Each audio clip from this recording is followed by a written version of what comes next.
اللهم صل على سيدنا ومولانا محمد وعلى آل سيدنا ومولانا محمد وبارك وسلم ثم صل عليه. اللهم صل على سيدنا ومولانا محمد وعلى آل سيدنا ومولانا محمد وأصحاب سيدنا ومولانا محمد أفضل صلواتك عدد معلوماتك وبارك وسلم. جزا الله عنا محمدا ما هو أهله. بسم اللہ الرحمن الرحیم. درس سیرت میں سرور دو عالم صلی اللہ علیہ وسلم کے عادات مبارکہ کا بیان چل رہا ہے. اس میں سیدنا حسین ابن علی رضی اللہ تعالی عنہ سے ایک روایت منقول ہے جس میں انہوں نے آپ صلی اللہ علیہ وسلم کے بارے میں اپنے والد گرامی سیدنا علی کرم اللہ تعالی وجہ سے سوال کیا کہ مجھے یہ بتائیں کہ سرکار دو عالم صلی اللہ علیہ وسلم کا گھر میں معمول کیا تھا، گھریلو زندگی، جو خاص گھریلو زندگی ہے وہ کیسی تھی. تو سیدنا علی کرم اللہ تعالی وجہ نے فرمایا کہ حضور کو اللہ کی طرف سے اس بات کی اجازت تھی، بلکہ حکم تھا کہ گھر جائیں، گھر بھی جائیں، تشریف لے جائیں، یعنی صرف مسجد میں یا باہر لوگوں کے معاملات میں ہی مشغول نہیں رہیں، بلکہ گھر بھی آپ تشریف لے جاتے تھے.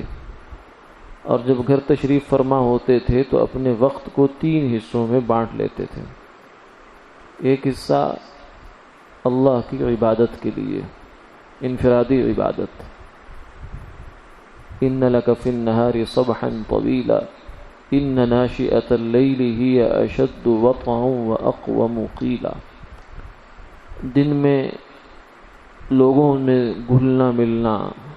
کام کرنا، لوگوں کو اللہ کی طرف بلانا، انہیں دین سکھانا، دین پر چلانے کی کوشش کرنا، یہ سارا کام تھا دن کا.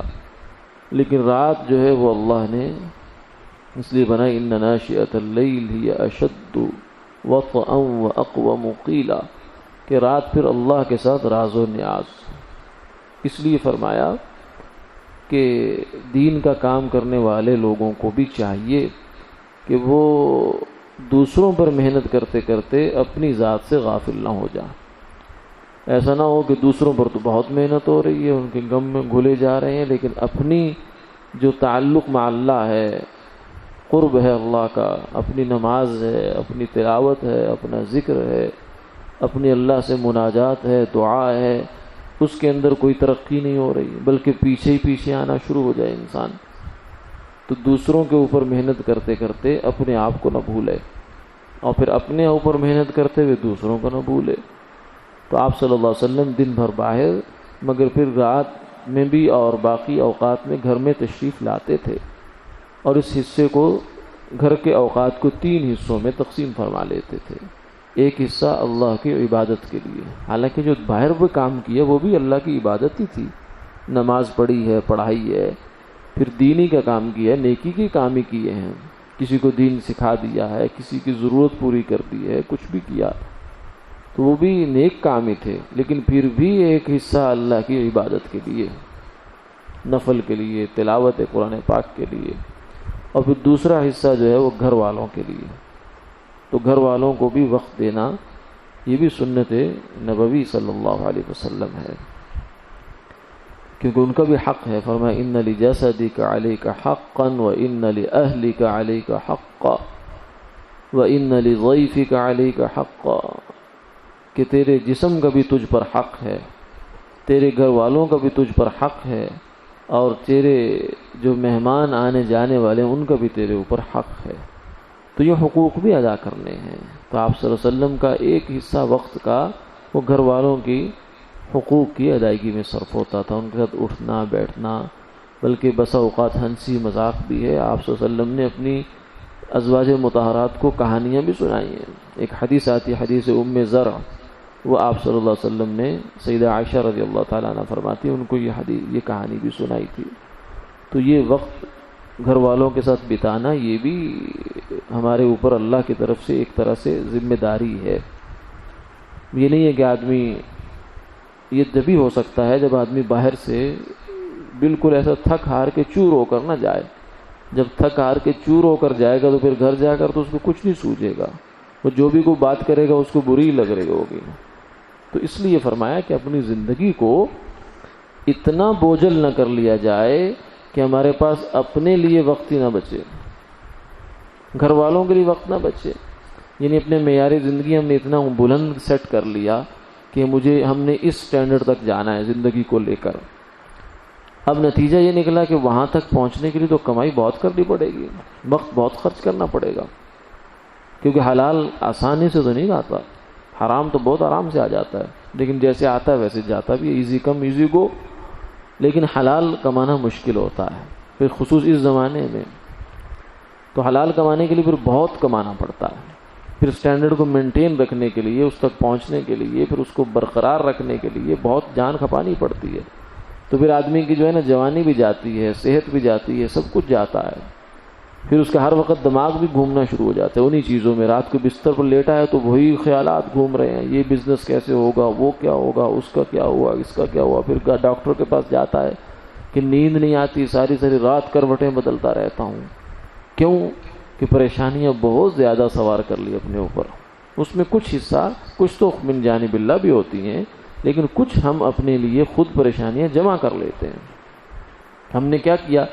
اتنا بڑا ہدف سوچ لیا زندگی کا کہ میں نے یہاں تک پہنچنا ہے، اس کے لیے پھر دن رات ایک کر دیا، تو ہمارے پاس وقت کہاں سے ہوگا؟ ہمارے پاس گھر والوں کے لیے وقت کہاں سے ہوگا؟ ہمارے پاس جو ہے وہ مہمان کے لیے، اپنی ذات کے لیے کہاں سے وقت لائیں گے؟ ہم نہیں نکلتا۔ پھر وہ زیادہ سے زیادہ ہمارا اوقات جو ہے ہمارے پیٹ کے گرد گھومنا شروع ہو جاتے ہیں، ساری محنت، ساری دوڑ دھوپ وہ پیٹ کے گرد گھومنے لگتی ہے۔ تو آپ صلی اللہ علیہ وسلم کی زندگی میں ہمیں یہ تعلیم نہیں ملتی۔ آپ 3 حصوں میں گھر کے اوقات کو 3 حصوں میں بانٹ رہے ہیں، ایک حصہ گھر والوں کے لیے، پھر ایک حصہ اپنی عبادت کے لیے، پھر ایک حصہ جو ہے وہ لوگوں کے لیے، اپنے آرام کے لیے یہ تھا۔ پھر یہ جو اپنا حصہ ہوتا تھا آرام والا، ذات کا حصہ، اس کو پھر آپ تقسیم کر دیتے تھے۔ اس میں کیا ہے کہ خاص جو صحابہ اکرام تھے ان کو گھر میں آنے کی اجازت تھی، یعنی گھر سے مراد جو مردانہ حصہ ہوتا ہے اس میں آنے کی اجازت تھی، جیسے عبداللہ بن مسعود رضی اللہ تعالیٰ عنہ ہیں، یا اور حضرات ایسے تھے، انس تھے یا اور لوگ، تو ان کو خاص لوگوں کا آنے کی اجازت ہوتی تھی۔ تو وہ پھر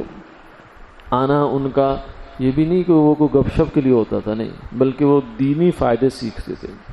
کوئی سوال ہے کسی کا، کوئی مسئلہ پوچھا ہے کسی نے، تو وہ لا کر پیش کیا، یا رسول اللہ فلاں آدمی یہ مسئلہ پوچھ رہا ہے، یا فلاں خاتون یہ مسئلہ پوچھ رہی ہیں، یا فلاں آدمی کی دنیاوی یہ ضرورت ہے، کیونکہ آپ صلی اللہ علیہ وسلم صرف جو ہے وہ دین کی رہنمائی نہیں تھی بلکہ آپ حکمران بھی تھے۔ جو مدینہ منورہ ہے اس کے آپ حکمران بھی تھے، آپ لوگوں کے لیے جو ہے وہ رہنما بھی تھے، لوگوں کے لیے ہر چیز جو دین و دنیا کی جتنی بھی انتظامی چیزیں ہیں سب آپ صلی اللہ علیہ وسلم کی ذات سے وابستہ تھی۔ تو کوئی اپنی حاجت لے کر آ رہا ہے کہ یا رسول اللہ میرے بچے یتیم ہو گئے، یہ ہو گیا، وہ ہو گیا، یہ ضرورتیں بھی آپ کی طرف لوٹتی تھی۔ اور جو دینی امور ہوتے تھے، مسائل پوچھنا ہوتا تھا کسی نے، وہ بھی آتے تھے، مستورات بھی آتی تھی گھر میں، گھر والیوں کے ذریعے سے، اپنی ازواج مطہرات کے ذریعے سے وہ آ کر مسائل پوچھ لیا کرتی تھی، اور اکثر و بیشتر ان کی موجودگی میں مسائل پوچھا کرتی تھی۔ اسی وجہ سے بہت سے ایسے سوالات حدیث کی کتابوں میں آ گئے۔ سیدہ عائشہ فرماتی ہیں کہ ایک خاتون آئی، اس نے یہ سوال کیا۔ سیدہ ام سلمہ فرماتی ہے خاتون حاضر ہوئی، اس نے یہ سوال کیا، آپ صلی اللہ علیہ وسلم نے اس کو یہ جواب دیا۔ تو اس قسم کے سوالات جو ہے وہ مستورات بھی پوچھا کرتی تھی، اور مرد حضرات بھی آ کر پوچھتے تھے۔ پھر آپ کی طرف سے یہ ہوتا تھا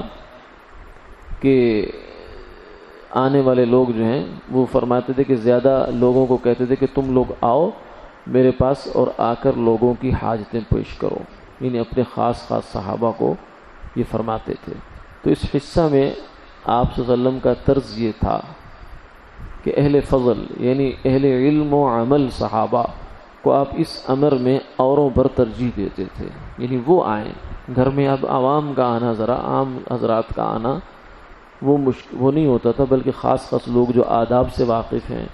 اور جو بات کو بہت سمجھنے والے ہیں، تھوڑی بات بھی اشارے میں بھی بات سمجھ جائیں گے، ان کو زیادہ وقت نہیں دینا پڑے گا، مختصر سی بات سے بھی ان کا کام بن جائے گا۔ ان لوگوں کو ترجیح ہوتی تھی کہ وہ آئیں، ان کو حاضر ہونے کی آپ صلی اللہ علیہ وسلم اجازت دیتے تھے،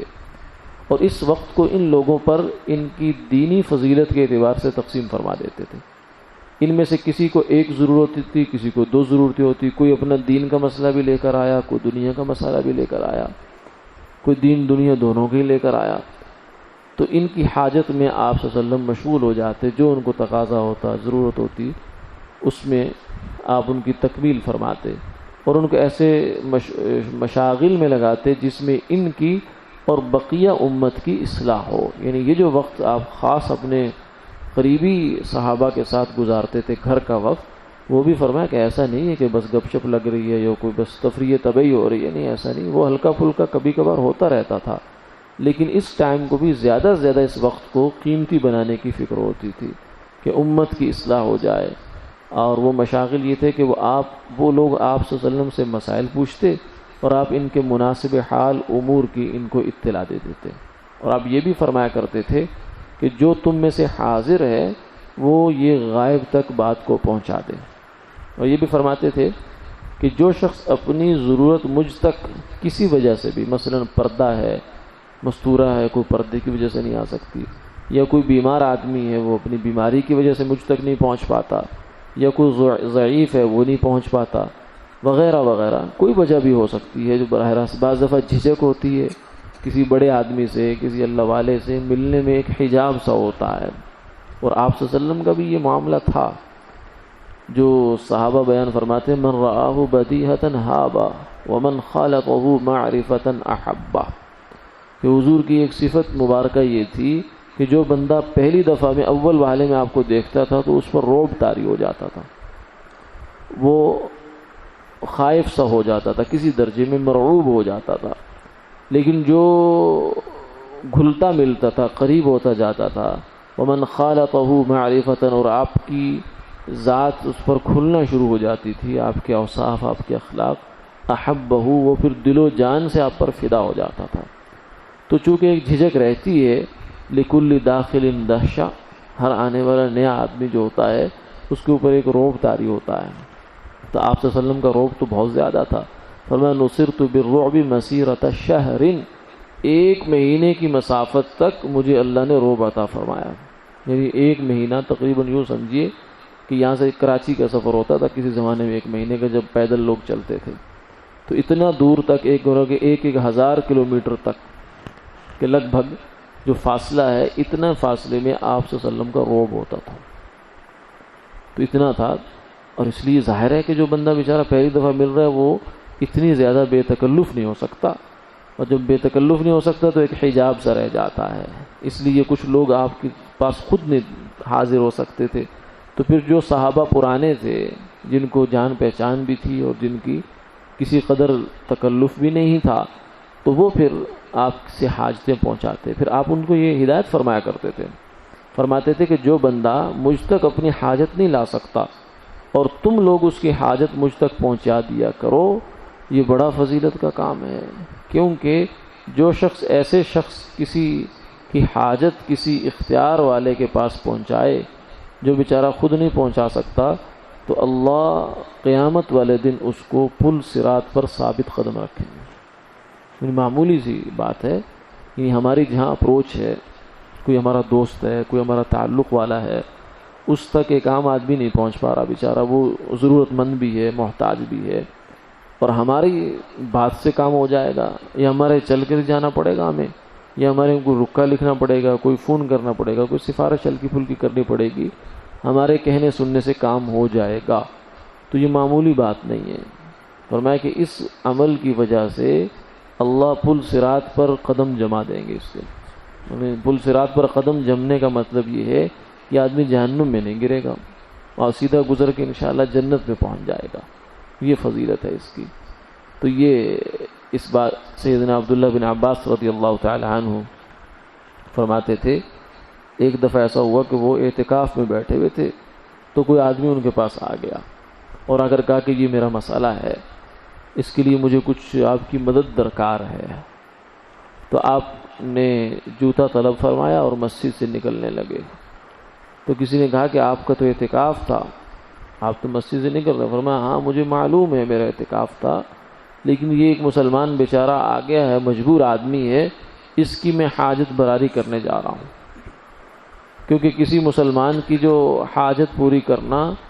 یہ اللہ کے ہاں بہت بڑا مقام رکھتا ہے۔ یعنی جو بندہ یہ کام کرے گا اللہ تعالیٰ اس کے درمیان اور جہنم کے درمیان 2 خندقیں حائل فرما دیں گے، اور ایک خندق کا جو فاصلہ ہے وہ زمین و آسمان کے درمیان کا ہے۔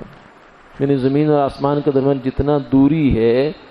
اس سے 2 گنا دوری وہ اللہ اس بندے اور جہنم کے درمیان فرما دیں گے جو کسی کے کام آتا ہے، کیونکہ اعتکاف ہو سکتا ہے نفلی ہو، تو نفل اعتکاف تو ویسے ہی جو ہی نکلے تو ختم ہو گیا، پھر واپس آئے تو دوبارہ شروع ہو گیا،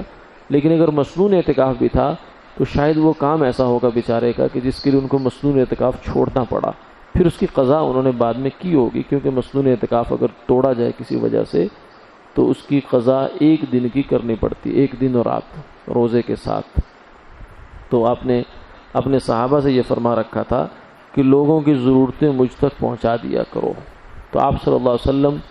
کی خدمت میں انہی باتوں کا ذکر ہوتا تھا۔ کسی کا کوئی مسئلہ ہے وہ ذکر ہو جاتا تھا، کوئی دینی مسئلہ ہے تو وہ ذکر ہو جاتا تھا، اس کے خلاف دوسری باتوں کا آپ کی مجلس میں تذکرہ نہیں ہوتا تھا، یعنی کوئی لا یعنی یا کوئی سازش، کوئی نقصان دہ باتیں، اس کا تذکرہ نہیں ہوتا تھا۔ حضرت سفیان ابن وکی کی حدیث میں یہ بھی ہے، حضرت علی رضی اللہ عنہ فرماتے تھے کہ لوگ آپ کے پاس جب کوئی بھی اپنا کام لے کر آتے تھے تو کچھ نہ کچھ کھا کر واپس جاتے تھے، یعنی جو گھر میں ما حضر ہوتا تھا